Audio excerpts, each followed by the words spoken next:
దేవుని వైపు నుంచి మన దృష్టిని మళ్ళించటానికి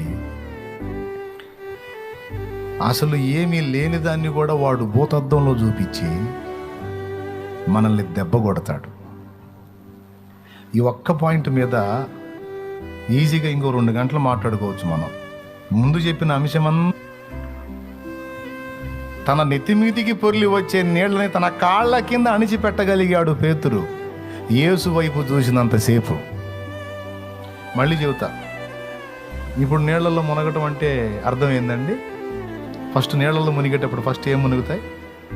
కాళ్ళు. ఫస్ట్ నీళ్ళు ఎక్కడుంటాయి? మనం నీళ్ళలో పడ్డప్పుడు కాళ్ళ కింద ఉంటాయి. పడి లోపలికి వెళ్ళినప్పుడు నీళ్ళు ఎక్కడికి వస్తాయి? నెత్తి మీదకి వస్తాయి. అంటే పేతురుని ముంచజూచిన నీళ్లు. యేసు వైపు పేతురు చూచినప్పుడు